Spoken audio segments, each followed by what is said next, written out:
फिर स्कूल चलाया, स्कूल के दौरान पढ़ाई जारी रखी, MPhil की, MEd की, नैट किया, फिर PTET किया, HTET पास किया, अखीर दे विच PhD की डिग्री जी डॉक्टरेट की डिग्री भी मैं जो दबे कुचले लोगों का दे उत्ते पंजाबी नावल दे विच काम कीता। ते जे अकालियां दी सरकार हुंदी तां अकाली कुटदे, जे कांग्रसियां दी सरकार हुंदी तां कांग्रसी कुटदे। असीं मंत्रियां दी रैलियां च वड़ के बहुत ज़्यादा नारे लाउंदे, उन्हां दा विरोध करदे। जेकर मैं संघर्शशील ना हुंदा तां हो सकदा मैं खुदकुशी कर जांदा, क्योंकि जिंदगी च बहुत कुछ खोया सीगा। कोई आर्थिक साधन भी ज़्यादा नहीं सीगे। जिस तरह जिहड़ी लाइब्रेरी च पई किताब आ ਉਹ ਤੁਹਾਨੂੰ ਇਸ ਤਰ੍ਹਾਂ ਉਡੀਕਦੀ ਆ ਜਿਵੇਂ ਕੋਈ ਅਹਲਿਆ ਜਿਹੜੀ ਪੱਥਰ ਦੀ ਮੂਰਤ ਬਣ ਗਈ ਸੀ ਵੀ ਕੋਈ ਰਾਮ ਆਏਗਾ ਤੇ ਮੈਨੂੰ ਇਹ ਤੋਂ ਮੁਕਤ ਕਰੇਗਾ, ਕੋਈ ਨਾ ਕੋਈ ਪਾਠਕ ਮੈਨੂੰ ਪੜ੍ਹੇਗਾ। ਜਿਸ ਤਰ੍ਹਾਂ ਸ਼ਰਾਬ ਦੀ ਬੋਤਲ ਆ ਜਿਹੜੀ ਜਦੋਂ ਅਸੀਂ ਪੀਂਦੇ ਆ ਤਾਂ ਖਾਲੀ ਹੋ ਜਾਂਦੀ ਹੈ। ਕਿਤਾਬ ਨੂੰ ਜਿੰਨੇ ਮਰਜ਼ੀ ਲੋਕ ਪੜ੍ਹਨ, ਕਿਤਾਬ ਖਾਲੀ ਨਹੀਂ ਹੁੰਦੀ, ਉਹ ਹਰ ਇੱਕ ਨੂੰ ਉਨਾ ਹੀ ਖੇੜਾ ਬਖਸ਼ਦੀ ਹੈ। ਲੇਕਿਨ 18ਵੇਂ ਸਾਲ ਦੀ ਉਮਰ ਦੇ ਵਿੱਚ ਮੈਂ ਤਰਕਸ਼ੀਲ ਸੁਸਾਇਟੀ ਦੀ ਕਿਤਾਬ ਦੇ ਪੁਰਸ਼ ਹਾਰ ਗਏ ਤੇ ਇਹ ਪੜ੍ਹੀ, ਹੋਰ ਤਰਕਸ਼ੀਲ ਕਿਤਾਬਾਂ ਪੜ੍ਹੀਆਂ ਤਾਂ ਮੇਰਾ ਜਿਹੜਾ ਮਨ ਹੈ ਬਦਲਣਾ ਸ਼ੁਰੂ ਹੋਇਆ। ਲੇਕਿਨ ਉਹ ਅੰਧ ਵਿਸ਼ਵਾਸ ਦੀ ਉੱਲੀ ਜਿਹੜੀ ਮੈਨੂੰ ਲੱਗੀ ਹੋਈ ਸੀ, ਜੇ ਮੈਂ ਉਹਦੇ ਚੋਂ ਨਾ ਨਿਕਲਦਾ ਤਾਂ ਸ਼ਾਇਦ ਮੈਂ ਅੱਜ ਮੇਰਾ ਜੀਵਨ ਇਦਾਂ ਦਾ ਨਾ ਹੁੰਦਾ, ਤਾਂ ਮੈਂ ਵੀ ਹੋ ਸਕਦਾ ਕਿਸੇ ਧਾਰਮਿਕ ਜਾਂ ਕੋਈ ਸਾਧ ਬਣਿਆ ਹੁੰਦਾ। ਤੇ ਜਿਹੜੀਆਂ NGO ਦੇ ਵਿੱਚ ਵੀ ਅਜਿਹੇ ਲੋਕ ਆ ਗਏ ਜਿਹੜੇ ਸਮਾਜ ਸੇਵਾ ਦਾ ਮਖੌਟਾ ਪਾਇਆ ਹੋਇਆ ਜਿਨ੍ਹਾਂ ਨੇ, ਲੇਕਿਨ ਅਸਲ ਦੇ ਵਿੱਚ ਉਹ ਸਮਾਜ ਸੇਵੀ ਨਹੀਂ ਹਨ। ਉਹ ਸਮਾਜ ਸੇਵਾ ਦੇ ਨਾਂ ਦੇ ਉੱਤੇ ਸਮਾਜ ਦੇ ਵਿੱਚ ਆਪਣੀ ਪਰਤ ਬਣਾਉਂਦੇ ਨੇ ਜਾਂ ਪੈਸਾ ਇਕੱਠਾ ਕਰਦੇ ਨੇ, ਔਰ ਉਹ ਜਿਹੜਾ ਦਾਨ ਦਾ ਪੈਸਾ ਆਪਣੀਆਂ ਪਰਸਨਲ ਸਹੂਲਤਾਂ ਲਈ ਵਰਤਦੇ ਨੇ ਤੇ ਉਹ ਕੁਝ ਲੋਕਾਂ ਦਾ ਇਲਾਜ ਵੀ ਕਰਾਉਂਦੇ ਆ ਔਰ ਉਹਨੂੰ ਵੀਡੀਓ ਤੇ ਪਾਇਆ ਜਾਂਦਾ ਹੈ, ਲਾਈਵ ਹੋ ਜਾਂਦੇ ਆ, ਲਾਈਵ ਹੋ ਕੇ ਮਦਦ ਮੰਗੀ ਜਾਂਦੀ ਹੈ। ਨਾ ਤਾਂ ਸਾਰੇ ਲੋਕ ਬਾਹਰ ਜਾ ਸਕਦੇ ਆ, ਨਾ ਤਾਂ ਸਾਰੇ ਕੈਨੇਡਾ ਆਸਟ੍ਰੇਲੀਆ ਜਾ ਸਕਦੇ ਆ, ਨਾ ਸਾਰੇ ਨਸ਼ੇ ਨਾਲ ਮਰ ਸਕਦੇ ਆ, ਨਾ ਸਾਰੇ ਗੈਂਗਸਟਰ ਬਣ ਸਕਦੇ ਆ। ਇਹਦਾ ਮਤਲਬ ਕੀ ਆ ਕਿ ਸਾਨੂੰ ਇਹ ਪੰਜਾਬ ਇੱਥੇ ਰਹਿ ਕੇ ਹੀ ਬਚਾਉਣਾ ਪਏਗਾ। ਸਤਿ ਸ਼੍ਰੀ ਅਕਾਲ ਜੀ, ਸਵਾਗਤ ਕਰਦੇ ਹਾਂ NTV ਪੰਜਾਬੀ ਤੇ। ਮੈਂ ਹਾਂ ਸੁਖਵਿੰਦਰ ਨਿੱਕੂ। ਅੱਜ ਦੇ ਇਸ ਐਪੀਸੋਡ ਦੇ ਵਿੱਚ ਸੰਘਰਸ਼ੀ ਜੀਵਨ ਤੇ ਝਾਤ ਪ੍ਰੋਗਰਾਮ ਦੇ ਵਿੱਚ ਆਪ ਸਭ ਦਾ ਸਵਾਗਤ ਕਰਦੇ ਹਾਂ। ਜਿਵੇਂ ਕਹਿੰਦੇ ਆ ਕਿ ਜ਼ਿੰਦਗੀ में इतना बखूबी निभाओ अपना किरदार कि पर्दा गिरने के बाद भी तालियां बजती रही। ਐਵੇਂ ਅਸੀਂ ਉਸ ਸ਼ਖਸੀਅਤ ਦੇ ਨਾਲ ਮਿਲਾਵਾਂਗੇ ਜਿਨ੍ਹਾਂ ਨੇ ਆਪਦੀ ਜ਼ਿੰਦਗੀ ਦੇ ਵਿੱਚ ਬਹੁਤ ਵੱਡੇ ਵੱਡੇ ਸੰਘਰਸ਼ ਲੜੇ। ਤੇ ਜੇ ਪੜ੍ਹਾਈ ਦੀ ਗੱਲ ਕਰੀਏ ਤਾਂ ਇੱਕ ਛੋਟੇ ਜਿਹੇ ਪਿੰਡ ਤੋਂ ਉੱਠ ਕੇ ਅੱਜ ਐਜੂਕੇਸ਼ਨ ਦੇ ਮਹਾਰਥੀ ਵਜੋਂ ਜਾਣੇ ਜਾਂਦੇ ਜਿਹੜੇ ਸਾਡੇ ਉਹ ਸ਼ਖਸ, ਆਓ ਪਹਿਲਾਂ ਉਹਨਾਂ ਦੇ ਨਾਲ ਮਿਲਾਉਂਦੇ ਆ। ਪਹਿਲਾਂ ਸਤਿ ਸ਼੍ਰੀ ਅਕਾਲ ਜੀ। ਸਤਿ ਸ਼੍ਰੀ ਅਕਾਲ ਜੀ। ਸਵਾਗਤ ਕਰਦੇ ਹਾਂ ਡਾਕਟਰ ਸਾਹਿਬ ਸਾਡੇ ਚੈਨਲ ਦੇ ਨਾਲ ਜੁੜਨ ਤੇ। ਬਹੁਤ ਬਹੁਤ ਧੰਨਵਾਦ ਤੁਹਾਡਾ ਸੁਖਵਿੰਦਰ ਨਿੱਕੂ ਜੀ, ਅਤੇ NTV ਪੰਜਾਬੀ ਦੇਖ ਰਹੇ ਸਮੁੱਚੇ ਸਰੋਤਿਆਂ ਦਾ, ਦੋਸਤਾਂ ਦਾ, ਸਾਰਿਆਂ ਦਾ ਬਹੁਤ ਬਹੁਤ ਧੰਨਵਾਦ। ਸਭ ਤੋਂ ਪਹਿਲਾਂ ਜੇ ਮੈਂ ਦਰਸ਼ਕਾਂ ਨੂੰ ਨਾਂ ਬਾਰੇ ਜਾਣੂ ਕਰਵਾਵਾਂ, ਵੈਸੇ ਤਾਂ ਭਲੀ ਭਾਂਤੀ ਜਿਹੜੇ ਜਾਣਦੇ ਆ ਸਰੋਤੇ, ਡਾਕਟਰ ਬਿਕਰਜੀਤ ਸਿੰਘ। ਜੇ ਗੱਲ ਕਰੀਏ ਬਿਕਰਜੀਤ ਸਿੰਘ ਸਾਧੂਵਾਲਾ ਤੋਂ ਡਾਕਟਰ ਬਿਕਰਜੀਤ ਸਿੰਘ ਦਾ ਜਿਹੜਾ ਇਹ ਜੀਵਨ ਸੀ, ਮੁੱਢਲਾ ਜੀਵਨ ਤੁਹਾਡਾ ਕੀ ਸੀ ਤੇ ਕਿਵੇਂ ਤੁਸੀਂ ਇੱਥੋਂ ਤੱਕ ਪਹੁੰਚੇ? ਮੇਰਾ ਜੋ ਜਨਮ ਹੈ ਮੇਰੇ ਨਾਨਕੇ ਪਿੰਡ ਫੱਤਾ ਮਾਲੋਕਾ ਵਿਖੇ 3 ਮਈ 1972 ਨੂੰ ਹੋਇਆ ਸੀ। ਤੇ ਉਸ ਸਾਡਾ ਜੋ ਪਿੰਡ ਹੈ ਸਾਧੂਵਾਲਾ, ਬਹੁਤ ਛੋਟਾ ਜਿਹਾ ਪਿੰਡ ਹੈ, ਜਿੱਥੇ ਤੁਸੀਂ ਜਾਣਦੇ ਹੋ ਕਿ ਆਜ਼ਾਦੀ ਤੋਂ 75 ਸਾਲਾਂ ਬਾਅਦ ਅਜੇ ਤੱਕ ਬੱਸ ਸਰਵਿਸ ਨਹੀਂ ਹੈ। ਬਿਲਕੁਲ। ਔਰ ਮੈਂ ਪਿੰਡ ਦੇ ਪ੍ਰਾਇਮਰੀ ਸਕੂਲ ਚੋਂ ਹੀ 5 ਜਮਾਤਾਂ ਪਾਸ ਕੀਤੀਆਂ। ਮੇਰੇ ਪਿੰਡ ਦੇ ਵਿੱਚ ਨਾ ਕੋਈ ਖੇਡਾਂ ਦਾ, ਨਾ ਕੋਈ ਸੰਘਰਸ਼ ਦਾ ਕੋਈ ਇਤਿਹਾਸ ਨਹੀਂ ਸੀਗਾ ਜੁੜਿਆ ਹੋਇਆ। ਕੋਈ ਸਹੂਲਤ, ਮੁੱਢਲੀਆਂ ਸਹੂਲਤਾਂ ਵੀ ਜਿਹੜੀਆਂ ਨਹੀਂ ਸੀਗੀਆਂ। ਪਿੰਡੋਂ ਸਕੂਲ ਆਉਣ ਲਈ ਜਦੋਂ ਮੈਂ 6ਵੀਂ ਜਮਾਤ ਵਿੱਚ ਸਰਦੂਲਗੜ੍ਹ ਦਾਖਲਾ ਲਿਆ ਤਾਂ ਵੀ ਅਸੀਂ ਤੁਰ ਕੇ ਹੀ ਆਉਂਦੇ ਸੀਗੇ। ਤੇ ਉਸ ਸਮੇਂ ਸਾਨੂੰ ਸਾਡੇ ਇੱਕ ਟੀਚਰ ਬਲਵਿੰਦਰ ਸਿੰਘ ਜੀ ਪੜ੍ਹਾਉਂਦੇ ਸੀਗੇ। ਉਹਨਾਂ ਦਿਨਾਂ 'ਚ ਟੀਚਰ ਸਜ਼ਾ ਬਹੁਤ ਜ਼ਿਆਦਾ ਦਿੰਦੇ ਸੀ, ਬਹੁਤ ਜ਼ਿਆਦਾ ਕੁੱਟਦੇ ਸੀਗੇ। ਤੇ ਮੈਨੂੰ ਵੀ ਕਾਫੀ ਸਜ਼ਾ ਮਿਲਦੀ ਸੀ ਕਿਉਂਕਿ ਪੜ੍ਹਨ ਦੇ ਵਿੱਚ ਮੈਂ ਜ਼ਿਆਦਾ ਹੁਸ਼ਿਆਰ ਨਹੀਂ ਸੀ, ਦਰਮਿਆਨਾ ਵਿਦਿਆਰਥੀ ਸੀਗਾ। ਪਰ ਬਲਵਿੰਦਰ ਸਿੰਘ ਜੋ ਟੀਚਰ ਸੀਗੇ ਉਹਨਾਂ ਨੇ ਬਹੁਤ ਕੋਸ਼ਿਸ਼ ਕੀਤੀ। ਇੱਕ ਵਾਰੀ ਹਾਲਾਂਕਿ ਉਹਨਾਂ ਨੂੰ ਮੇਰੀ ਮਾਤਾ ਦੇ ਗੁੱਸੇ ਦਾ ਸ਼ਿਕਾਰ ਵੀ ਹੋਣਾ ਪਿਆ ਜਦੋਂ ਉਹਨਾਂ ਨੇ ਮੇਰੇ ਮਾਰਿਆ, ਔਰ ਮੇਰੇ ਜਿਹੜਾ ਬੁੱਲ ਸੁੱਜ ਗਿਆ। ਬੁੱਲ ਸੁੱਜਣ ਕਰਕੇ ਮਾਂ ਜਿਹੜੀ ਹੈ ਬਰਦਾਸ਼ਤ ਨਾ ਕਰ ਸਕੀ।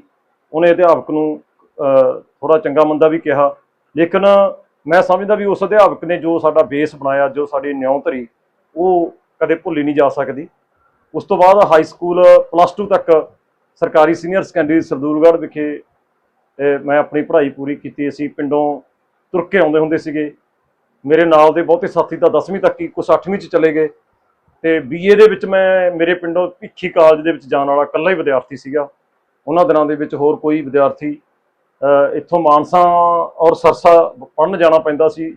ਨੇੜੇ ਤੇੜੇ ਜਿਹੜੀ ਉੱਚ ਵਿੱਦਿਆ ਦੀ ਸਹੂਲਤ ਉਦੋਂ ਨਹੀਂ ਸੀਗੀ। ਅਸੀਂ ਰੁਲ ਖੁਲ ਕੇ ਹੀ ਇਸ ਤਰ੍ਹਾਂ ਹੀ ਪੜ੍ਹਦੇ ਰਹੇ। ਜ਼ਿੰਦਗੀ ਦਾ ਕੋਈ ਏਮ ਹੈ ਵੀ ਉਸ ਕਿਸਮ ਦਾ ਨਹੀਂ ਸੀ, ਕਿਉਂਕਿ ਨਾ ਤਾਂ ਪਰਿਵਾਰਕ ਮਾਹੌਲ ਇੱਦਾਂ ਦਾ ਸੀਗਾ। ਮੇਰੇ ਪਿਤਾ ਜੀ ਵੈਦ ਗੁਰਚਰਨ ਸਿੰਘ, ਜੋ ਕਿ ਪਿੰਡ ਦੇ ਵਿੱਚ ਤੇ ਨਾਲ ਦੇ ਪਿੰਡ ਦੇ ਵਿੱਚ ਵੈਦਗਿਰੀ ਕਰਦੇ ਸਨ। ਉਹਨਾਂ ਨੇ ਭਾਵੇਂ ਉਹ ਖੁਦ ਅਨਪੜ੍ਹ ਸਨ, ਲੇਕਿਨ ਉਹਨਾਂ ਨੇ ਵੈਦਗਿਰੀ ਦਾ ਔਰ ਫਿਰ ਡਾਕਟਰੀ ਦਾ ਕੰਮ ਸਿੱਖਿਆ। ਉਹਨਾਂ ਨੇ ਇੰਨੀ ਕੁ ਸਮਝ ਜ਼ਰੂਰ ਪ੍ਰਾਪਤ ਕੀਤੀ ਕਿ ਸਾਡੇ ਘਰ ਦੇ ਵਿੱਚ ਸ਼ੁਰੂ ਤੋਂ ਲੈ ਕੇ ਅਖਬਾਰ ਅਤੇ ਕੁਝ ਮੈਗਜ਼ੀਨ, ਪੰਖੜੀਆਂ ਮੈਗਜ਼ੀਨ ਜਿਹੜਾ ਪੰਜਾਬ ਸਕੂਲ ਸਿੱਖਿਆ ਬੋਰਡ ਛਾਪਦਾ, ਇਹ ਮੇਰੇ ਬਚਪਨ ਦੇ ਵਿੱਚ ਸਾਡੇ ਘਰ ਆਉਂਦਾ ਹੁੰਦਾ ਸੀਗਾ। ਤਾਂ ਉੱਥੋਂ ਹੀ ਇਸ ਤਰ੍ਹਾਂ ਪੜ੍ਹਾਈ ਚੱਲਦੀ ਰਹੀ। BA ਕਰਨ ਤੋਂ ਬਾਅਦ MA ਕੀਤੀ, ਫਿਰ MA ਇਕਨੋਮਿਕਸ ਕੀਤੀ, ਫਿਰ B.Ed ਕੀਤੀ, ਫਿਰ ਵਿਆਹ ਹੋ ਗਿਆ, ਨੌਕਰੀ ਮਿਲੀ ਨਹੀਂ। ਫਿਰ ਸਕੂਲ ਚਲਾਇਆ, ਸਕੂਲ ਦੇ ਦੌਰਾਨ ਪੜ੍ਹਾਈ ਜਾਰੀ ਰੱਖੀ, MPhil ਕੀਤੀ, M.Ed ਕੀਤੀ, ਨੈਟ ਕੀਤਾ, ਫਿਰ PTET ਕੀਤਾ, HTET ਪਾਸ ਕੀਤਾ। ਅਖੀਰ ਦੇ ਵਿੱਚ PhD ਦੀ ਡਿਗਰੀ, ਜਿਹੜੀ ਡਾਕਟਰੇਟ ਦੀ ਡਿਗਰੀ ਵੀ ਮੈਂ ਜੋ ਦੱਬੇ ਕੁਚਲੇ ਲੋਕਾਂ ਦਾ ਦੇ ਉੱਤੇ ਪੰਜਾਬੀ ਨਾਵਲ ਦੇ ਵਿੱਚ ਕੰਮ ਕੀਤਾ। ਇਸ ਤਰ੍ਹਾਂ ਕਰਕੇ ਜਿਹੜੀ ਪੜ੍ਹਾਈ ਦਾ ਸਿਸਟਮ ਹੈ ਉਹ ਬੜੀ ਮੁਸ਼ਕਲ ਦੇ ਨਾਲ ਜ਼ਿੰਦਗੀ ਦੇ 42-43 ਵਰ੍ਹੇ ਪੜ੍ਹਦੇ ਹੀ ਲੰਘ ਗਏ। ਔਰ ਦੇਖੋ, ਜੇ ਡਿਗਰੀਆਂ ਦੀ ਗੱਲ ਕਰੀਏ ਤਾਂ ਤਕਰੀਬਨ ਮੈਨੂੰ ਲੱਗਦਾ ਵੀ ਐਜੂਕੇਸ਼ਨ ਦੇ ਵਿੱਚ ਕੋਈ ਐਵੇਂ ਦੀ ਡਿਗਰੀ ਨਹੀਂ ਜਿਹੜੀ ਤੁਸੀਂ ਨਹੀਂ ਹਾਸਲ ਕੀਤੀ। ਪਰ ਨੌਕਰੀ ਇੰਨਾ ਲੇਟ ਮਿਲਣਾ, ਇਹਦਾ ਕੋਈ ਕਾਰਨ ਵੱਡਾ ਸੀ? ਅਸਲ ਦੇ ਵਿੱਚ ਸ਼ੁਰੂ ਦੇ ਵਿੱਚ ਮੈਂ ਇੱਥੇ ਮਾਲਵਾ ਸਕੂਲ ਚਲਾਇਆ ਕਰਦਾ ਸੀਗਾ, ਇਸ ਕਰਕੇ ਪਹਿਲਾਂ ਨੌਕਰੀ ਵੱਲ ਜ਼ਿਆਦਾ ਧਿਆਨ ਨਹੀਂ ਦਿੱਤਾ। ਫਿਰ ਜਦ B.Ed ਕੀਤੀ, B.Ed ਕਰਨ ਤੋਂ ਬਾਅਦ ਬੇਰੁਜ਼ਗਾਰ ਅਧਿਆਪਕਾਂ ਦੀ ਜਥੇਬੰਦੀ ਦੇ ਵਿੱਚ ਸ਼ਾਮਲ ਹੋ ਗਏ। ਤੇ ਜਦੋਂ ਵੀ ਕਿਤੇ ਕੋਈ ਮੰਤਰੀ ਆਉਂਦਾ, ਅਸੀਂ ਉਹਨਾਂ ਦੀਆਂ ਰੈਲੀਆਂ 'ਚ ਵੜ ਕੇ ਨਾਅਰੇ ਲਾਉਂਦੇ ਅਤੇ ਮੰਤਰੀ ਦਾ ਵਿਰੋਧ ਕਰਦੇ, ਰੁਜ਼ਗਾਰ ਦੀ ਮੰਗ ਕਰਦੇ। ਲਾਠੀ ਚਾਰਜ ਅਤੇ ਟੈਂਕੀਆਂ ਤੇ ਚੜ੍ਹਨ ਦਾ ਸਿਲਸਿਲਾ ਉਦੋਂ ਹਜੇ ਸ਼ੁਰੂ ਨਹੀਂ ਹੋਇਆ ਸੀਗਾ। ਤਾਂ ਬਹੁਤ ਵਾਰੀ ਸਾਡੇ ਡਾਂਗਾਂ ਪੈਂਦੀਆਂ, ਜਾਂ ਸੱਤਾਧਾਰੀ ਪਾਰਟੀ ਦੇ ਵਰਕਰ ਸਾਨੂੰ ਕੁੱਟਦੇ। ਜੇ ਅਕਾਲੀਆਂ ਦੀ ਸਰਕਾਰ ਹੁੰਦੀ ਤਾਂ ਅਕਾਲੀ ਕੁੱਟਦੇ, ਜੇ ਕਾਂਗਰਸੀਆਂ ਦੀ ਸਰਕਾਰ ਹੁੰਦੀ ਤਾਂ ਕਾਂਗਰਸੀ ਕੁੱਟਦੇ। ਅਸੀਂ ਮੰਤਰੀਆਂ ਦੀਆਂ ਰੈਲੀਆਂ 'ਚ ਵੜ ਕੇ ਬਹੁਤ ਜ਼ਿਆਦਾ ਨਾਅਰੇ ਲਾਉਂਦੇ, ਉਹਨਾਂ ਦਾ ਵਿਰੋਧ ਕਰਦੇ। ਤਾਂ ਸਿੱਟੇ ਵਜੋਂ ਜਦ ਵੀ ਮੈਂ ਬੇਰੁਜ਼ਗਾਰ ਅਧਿਆਪਕਾਂ 'ਚ ਕੰਮ ਕਰ ਰਿਹਾ ਸੀਗਾ, ਜਦੋਂ ਵੀ ਮੁੱਖ ਮੰਤਰੀ ਨੇ ਇਸ ਪਾਸੇ ਆਉਣਾ ਹੁੰਦਾ ਤਾਂ ਪੁਲਿਸ ਮੈਨੂੰ ਗ੍ਰਿਫਤਾਰ ਕਰ ਲੈਂਦੀ। ਬਹੁਤ ਸਾਰੀਆਂ ਰਾਤਾਂ ਥਾਣੇ ਕੱਟੀਆਂ। ਹਰ ਵਾਰੀ ਜਦੋਂ ਵੀ ਕਿਤੇ ਮਾਸਟਰ ਕੇਡਰ ਦੇ ਵਿੱਚ ਜਾਂ ਟੀਚਿੰਗ ਲਾਈਨ ਦੇ ਵਿੱਚ ਕਿਤੇ ਵੀ ਨੰਬਰ ਆਉਂਦਾ, ਕੋਈ ਕੋਰਟ ਕੇਸ ਦੇ ਢਹੇ ਚੜ੍ਹ ਜਾਂਦਾ, ਤਾਂ ਮੇਰੀ ਜ਼ਿੰਦਗੀ ਦਾ ਬਹੁਤਾ ਹਿੱਸਾ ਜਿਹੜਾ ਉਹ ਸੰਘਰਸ਼ ਕਰਦਿਆਂ ਹੀ ਬੀਤ ਗਿਆ। ਡਾਕਟਰ ਸਾਹਿਬ, ਤੁਸੀਂ ਕਿਸਾਨੀ ਦੇ ਤੋਂ ਉੱਠੇ ਹੋ, ਕਿਸਾਨ ਹੋ ਬੇਸਿਕਲੀ। ਕਦੀ ਮਾਂ ਪਿਓ ਨੇ ਜਾਂ ਕਿਸੇ ਰਿਸ਼ਤੇਦਾਰ ਨੇ ਇਹ ਨਹੀਂ ਆਖਿਆ ਵੀ ਆਹ ਡਾਂਗਾਂ ਵਾਲੇ ਸਿਲਸਿਲੇ ਦੇ ਵਿੱਚੋਂ ਨਿਕਲੋ, ਆਪਦੀ ਖੇਤੀ ਕਰ ਲਓ? ਬਿਲਕੁਲ ਜੀ, ਘਰ ਦੇ ਰੋਕਦੇ ਸੀ ਹਮੇਸ਼ਾ ਹੀ। ਜਦੋਂ ਮੈਂ ਕਾਲਜ ਵੀ ਪੜ੍ਹਦਾ ਸੀਗਾ, ਮੈਂ ਉਦੋਂ ਹੀ ਸੰਘਰਸ਼ ਦੇ ਰਾਹ ਪੈ ਗਿਆ ਸੀਗਾ। ਕਾਲਜ 'ਚ ਪੜ੍ਹਦੇ ਹੀ ਮੈਂ ਵਿਦਿਆਰਥੀ ਜਥੇਬੰਦੀ ਦੇ ਵਿੱਚ, ਜਦੋਂ ਮੈਂ ਨਹਿਰੂ ਮੈਮੋਰੀਅਲ ਕਾਲਜ ਮਾਨਸਾ 2 ਅਗਸਤ 1994 ਨੂੰ ਦਾਖਲਾ ਲਿਆ, ਤਾਂ ਉਸ ਤੋਂ ਪਹਿਲਾਂ ਮੈਂ BA second year Bhikhi college ਤੋਂ ਕੀਤੀ ਸੀ। ਤਾਂ ਜਥੇਬੰਦੀ ਨੇ ਫੈਸਲਾ ਕੀਤਾ ਕਿ ਮਾਨਸਾ ਕਾਲਜ ਦੇ ਵਿੱਚ ਤੁਸੀਂ ਜਾ ਕੇ ਜਥੇਬੰਦੀ ਬਣਾਉਣੀ ਹੈ। ਤੇ ਜਦ ਵੀ ਜਥੇਬੰਦੀ ਸੀ ਸਾਡੀ IDSF, ਇੰਟਰਨੈਸ਼ਨਲਿਸਟ ਡੈਮੋਕ੍ਰੈਟਿਕ ਸਟੂਡੈਂਟ ਫਰੰਟ। ਮੈਂ ਜਥੇਬੰਦੀ ਦੇ ਵਿੱਚ ਕੰਮ ਕਰਦਾ ਸੀਗਾ। ਜਥੇਬੰਦੀ ਨੇ ਮਾਨਸਾ ਕਾਲਜ ਦੇ ਵਿੱਚ ਮੈਨੂੰ ਲਾਉਣ ਦਾ ਫੈਸਲਾ ਕੀਤਾ। ਮੈਂ ਭਿੱਖੀ ਕਾਲਜ ਛੱਡ ਕੇ ਮਾਨਸਾ 2 ਅਗਸਤ 1994 ਨੂੰ ਦਾਖਲਾ ਲਿਆ। 3 ਅਗਸਤ 1994 ਨੂੰ ਮੇਰਾ ਕਾਲਜ ਦੇ ਵਿੱਚ ਪਹਿਲਾ ਦਿਨ ਸੀ। ਜਦੋਂ ਕਾਲਜ ਦੇ ਵਿੱਚ ਮੈਂ ਵੜਿਆ ਤਾਂ ਮੇਨ ਮਕਸਦ ਸਿਰਫ ਜਥੇਬੰਦੀ ਬਣਾਉਣਾ ਸੀ, ਵਿਦਿਆਰਥੀਆਂ ਨੂੰ ਆਰਗੇਨਾਈਜ਼ ਕਰਨਾ ਸੀਗਾ। ਜਦੋਂ ਮੈਂ ਕਾਲਜ ਦੇ ਵਿੱਚ ਵੜਿਆ ਤਾਂ ਕੋਈ ਵੀ ਮੈਨੂੰ ਜਾਣਦਾ ਨਹੀਂ ਸੀਗਾ, ਲੇਕਿਨ ਜਦ ਮੈਂ ਦੇਖਿਆ ਕਿ ਉੱਥੇ BA ਪਾਰਟ 1 ਦੇ ਵਿੱਚ ਐਡਮਿਸ਼ਨ ਨਹੀਂ ਮਿਲ ਰਿਹਾ ਸਰਕਾਰੀ ਕਾਲਜ ਦੇ ਵਿੱਚ, ਸਾਡੇ ਨਾਲ ਦੇ ਸਾਥੀ ਉੱਥੇ ਬੈਠੇ ਹੋਏ ਸੀ, ਤਾਂ ਮੈਂ ਉਹਨਾਂ ਨੂੰ ਆਰਗੇਨਾਈਜ਼ ਕੀਤਾ, ਪ੍ਰਿੰਸੀਪਲ ਦੇ ਨਾਲ ਗੱਲ ਕੀਤੀ ਤੇ ਕਾਲਜ ਦੇ ਵਿੱਚ ਹੜਤਾਲ ਕਰਵਾਤੀ ਜਾਣ ਸਾਰੀ। ਸ਼ਾਮ ਨੂੰ ਜਦ ਮੈਂ ਕਾਲਜ 'ਚੋਂ ਵਾਪਸ ਮੁੜਿਆ ਤਾਂ ਮੈਨੂੰ ਪੂਰਾ ਕਾਲਜ ਜਾਣਦਾ ਸੀ, ਮੈਂ ਪੂਰੇ ਕਾਲਜ ਦਾ ਆਗੂ ਬਣ ਗਿਆ। ਵਿਦਿਆਰਥੀ ਜਥੇਬੰਦੀ ਦਾ ਉਹ ਸਾਲ ਜਿਹੜਾ BA ਫਾਈਨਲ ਦਾ ਸਾਲ ਸੀ, ਮੈਂ ਔਰ ਮੇਰੇ ਜਿਹੜੇ ਸਾਥੀ ਸੀ ਨਾਲ ਮੇਰੇ, ਬਹੁਤ ਸੰਘਰਸ਼ ਭਰਿਆ ਸਾਲ ਸੀਗਾ। ਜੇਕਰ ਮੈਂ ਸੰਘਰਸ਼ਸ਼ੀਲ ਨਾ ਹੁੰਦਾ ਤਾਂ ਹੋ ਸਕਦਾ ਮੈਂ ਖੁਦਕੁਸ਼ੀ ਕਰ ਜਾਂਦਾ, ਕਿਉਂਕਿ ਜ਼ਿੰਦਗੀ 'ਚ ਬਹੁਤ ਕੁਝ ਖੋਇਆ ਸੀਗਾ। ਕੋਈ ਆਰਥਿਕ ਸਾਧਨ ਵੀ ਜ਼ਿਆਦਾ ਨਹੀਂ ਸੀਗੇ।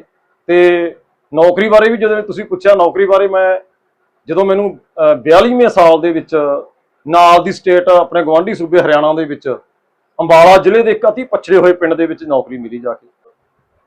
ਜਦੋਂ ਜੁਆਇਨ ਕਰਨ ਤੋਂ ਬਾਅਦ ਚਾਹ ਪਾਣੀ ਪੀਣ ਤੋਂ ਬਾਅਦ ਸਾਰੇ ਕਲਾਸਾਂ 'ਚ ਚਲੇ ਗਏ ਤੇ ਮੈਂ ਪ੍ਰਿੰਸੀਪਲ ਹੈਡਮਾਸਟਰ ਦੇ ਕਮਰੇ 'ਚ ਬੈਠਾ ਰਹਿ ਗਿਆ। ਤਾਂ ਉਸ ਸਮੇਂ ਮੈਨੂੰ ਇਹ ਲੱਗ ਰਿਹਾ ਸੀ ਵੀ ਨੌਕਰੀ ਮਿਲਣ ਦੀ ਇੰਨੀ ਕੁ ਖੁਸ਼ੀ ਸੀ ਵੀ ਐਂ ਲੱਗ ਰਿਹਾ ਸੀ ਵੀ ਮੈਂ ਸੁਪਨਾ ਦੇਖ ਰਿਹਾ ਹੋਵਾਂ। ਮੈਨੂੰ ਇੰਝ ਲੱਗ ਰਿਹਾ ਸੀ ਵੀ ਮੈਂ ਕਦੇ ਸੁਪਨਾ ਤਾਂ ਨਹੀਂ ਲੈ ਰਿਹਾ, ਵੀ ਸੱਚ ਤਾਂ ਹੈ ਜ਼ਿੰਦਗੀ ਦੇ ਵਿੱਚ ਖੁਸ਼ੀ ਕਿਉਂਕਿ ਜਿਹੜੇ ਉਹ ਮੂਵਮੈਂਟ ਸੀ ਜਦੋਂ ਮੈਂ ਇਕੱਲਾ ਬੈਠਾ ਸੋਚ ਰਿਹਾ ਸੀ, ਤਾਂ ਦੋਨੇ ਬੇਟੀਆਂ ਦੀ ਪੜ੍ਹਾਈ ਦਾ ਫਿਕਰ, ਬੇਰੁਜ਼ਗਾਰੀ ਦੇ ਹੰਭੀ ਜ਼ਿੰਦਗੀ ਦਾ ਫਿਕਰ, ਤੰਗੀਆਂ ਤੁਰਸੀਆਂ ਕੱਟਦਿਆਂ ਔਰ ਪਤਨੀ ਦੀ ਤਨਖਾਹ ਨਾਲ ਜਿਹੜਾ ਘਰ ਚਲਾਉਣ ਦਾ ਸਿਸਟਮ ਸੀਗਾ, ਔਰ ਪੁਲਿਸ ਦੀਆਂ ਖਾਧੀਆਂ ਹੋਈਆਂ ਡਾਂਗਾਂ, ਥਾਣੇ ਕੱਟੀਆਂ ਹੋਈਆਂ ਰਾਤਾਂ, ਫਿਰ ਉਹ ਸਾਰਾ ਫਿਲਮ ਦੀ ਰੀਲ ਵਾਂਗ ਮੇਰੀਆਂ ਅੱਖਾਂ ਦੇ ਅੱਗੇ ਘੁੰਮ ਰਿਹਾ ਸੀਗਾ। ਤੇ ਸਾਰੇ ਜ਼ਖਮ ਭਰ ਗਏ ਸਾਰੇ। ਹਾਂ, ਉਸ ਸਮੇਂ ਮੈਨੂੰ ਇਹ ਲੱਗ ਰਿਹਾ ਸੀ ਵੀ ਕੀ ਇਹ ਸਾਰਾ ਕੁਝ ਵਾਪਰਨ ਤੋਂ ਬਾਅਦ ਸੱਚ ਵਿੱਚ ਨੌਕਰੀ ਮਿਲ ਗਈ ਆ, ਵੀ ਕਦੇ ਸੁਪਨਾ ਤਾਂ ਨਹੀਂ ਹੈ। ਵੀ ਮੈਂ ਆਪਣੇ ਆਪ ਨੂੰ ਪੁੱਛ ਰਿਹਾ ਸੀ ਕਦੇ ਸੁਪਨਾ ਤਾਂ ਨਹੀਂ, ਪਰ ਉਹ ਸੁਪਨਾ ਸੱਚਮੁੱਚ ਸੁਪਨਾ ਨਹੀਂ ਸੀ, ਉਹ ਹਕੀਕਤ ਸੀ। ਸਕੂਲ ਸੀ, ਬੱਚੇ ਸਨ, ਬੱਚਿਆਂ ਦਾ ਰੌਲਾ ਪੈ ਰਿਹਾ ਸੀਗਾ ਤੇ ਮੇਰੀ ਸੋਚਾਂ ਦੀ ਲੜੀ ਉਦੋਂ ਟੁੱਟੀ ਜਦ ਬੱਚੇ ਮੈਨੂੰ ਦੁਪਹਿਰ ਦਾ ਖਾਣਾ ਖਾਣ ਵਾਸਤੇ ਸੱਦਣ ਲਈ ਆਏ। ਇਹ ਡਾਕਟਰ ਸਾਹਿਬ ਦੇਖਿਆ ਅਕਸਰ ਇੱਕ ਮੈਂ ਨਾ ਤੁਹਾਡੀ ਲਾਇਬ੍ਰੇਰੀ ਦੇ ਵਿੱਚ ਵੜਿਆ ਸੀ, ਇੰਨੀਆਂ ਕਿਤਾਬਾਂ, ਇੰਨਾ ਅੰਬਾਰ, ਕਿ ਇਹ ਸਾਰੀਆਂ ਤੁਸੀਂ ਜਦੋਂ ਪੜ੍ਹੀਆਂ, ਕਿਉਂਕਿ ਜੇ ਅੱਜ ਕੱਲ੍ਹ ਵੇਖੀਏ ਤਾਂ ਇੱਕ ਅੱਧਾ ਘੰਟਾ ਜਾਂ 20 ਮਿੰਟ ਪੜ੍ਹ ਕੇ ਉਸ ਤੋਂ ਬਾਅਦ ਅੱਖਾਂ ਮੀਚਣ ਲੱਗ ਪੈਂਦੇ, ਪਰ ਇੰਨੀਆਂ ਪੜ੍ਹਨੀਆਂ ਕਿਵੇਂ ਟਾਈਮ ਦਿੰਦੇ ਹੋ ਇੰਨਾ? ਅਸਲ ਦੇ ਵਿੱਚ ਨਿੱਕੂ ਜੀ, ਮੇਰੇ ਘਰ ਦੇ ਵਿੱਚ ਮੈਂ ਤੁਹਾਨੂੰ ਪਹਿਲਾਂ ਵੀ ਦੱਸਿਆ ਸੀ ਵੀ ਸ਼ੁਰੂ ਤੋਂ ਅਖਬਾਰ ਆਉਂਦਾ ਰਿਹਾ। ਘਰ ਦੇ ਵਿੱਚ ਜਿਹੜੀਆਂ ਆਯੁਰਵੈਦਿਕ ਦੀਆਂ, ਪਿਤਾ ਜੀ ਵੈਦਗਿਰੀ ਕਰਦੇ ਸੀ, ਆਯੁਰਵੈਦਿਕ ਦੀਆਂ ਕਿਤਾਬਾਂ ਸਨ, ਮੈਗਜ਼ੀਨ ਆਉਂਦੇ ਸਨ। ਪੰਖੜੀਆਂ ਮੈਗਜ਼ੀਨ ਵੀ ਛੋਟੇ ਹੁੰਦਿਆਂ ਸਾਡੇ ਘਰ ਆਉਂਦਾ ਸੀਗਾ। ਮੈਨੂੰ ਉੱਥੋਂ ਹੀ ਮਤਲਬ ਹੌਲੀ ਹੌਲੀ ਪੜ੍ਹਨ ਦੀ ਆਦਤ ਪਈ। ਜਦ ਵੀ ਮੈਂ ਜ਼ਿੰਦਗੀ 'ਚ ਕਦੇ ਉਦਾਸ ਹੋਇਆ ਤਾਂ ਮੈਂ ਕਿਤਾਬ ਪੜ੍ਹਨੀ ਸ਼ੁਰੂ ਕਰ ਦਿੰਦਾ। ਕਿਤਾਬ ਮੈਨੂੰ ਬਲ ਬਖਸ਼ਦੀ। ਹੌਲੀ ਹੌਲੀ ਕਿਤਾਬਾਂ ਦੇ ਨਾਲ ਇੰਨਾ ਕੁ ਮੋਹ ਪੈ ਗਿਆ ਵੀ ਅੱਜ ਵੀ ਮੈਂ 3-4 ਅਖਬਾਰ ਪੜ੍ਹਦਾ ਰੋਜ਼ ਦੇ।